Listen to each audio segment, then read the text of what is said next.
తమ సమస్యల పరిష్కారం కోసం 40 రోజులుగా నిరవధిక సమ్మె చేస్తూ ఉంటే ఈ రాష్ట్ర ప్రభుత్వం మొద్దు నిద్రపోతూ ఉంది.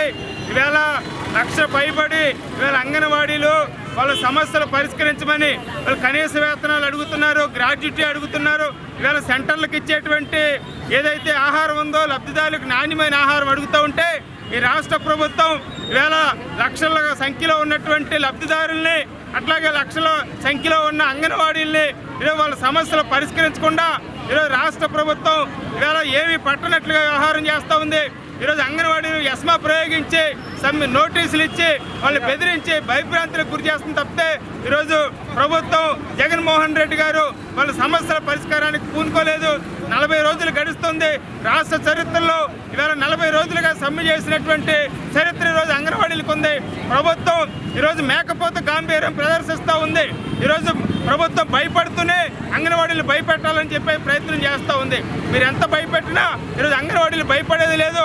కాబట్టి వీళ్ళ వాళ్ళ వెంట రాష్ట్ర ప్రజలు ఉన్నారు. రాష్ట్ర వ్యాప్తంగా కార్మిక సంఘాలన్నీ కూడా ఈరోజు అంగన్వాడీల పక్షాన్ని నిలబడ్డాయి. కాబట్టి ప్రభుత్వానికి వాళ్ళ సమస్యలు పరిష్కరించడం తప్పితే ఈరోజు ప్రభుత్వానికి గత్యంతరం లేదని చెప్పేసి ఈరోజు మేము హెచ్చరిక చేస్తూ ఉన్నాం. ఈరోజు కార్మిక సంఘాలు అన్నీ కలిసి ఈరోజు రాష్ట్ర వ్యాప్తంగా అన్ని జిల్లా కేంద్రాల్లో పెద్ద ఎత్తున ఆందోళన కార్యక్రమాలు నిర్వహించాం. ఈరోజు రాష్ట్ర వ్యాప్తంగా కార్మిక సంఘాలన్నీ కూడా అంగన్వాడీలు వెంటున్నాయి. ప్రభుత్వం ఎప్పటికైనా దిగొచ్చి అంగన్వాడీ సమస్యలు పరిష్కరించాలని ఈరోజు డిమాండ్ చేస్తున్నాం.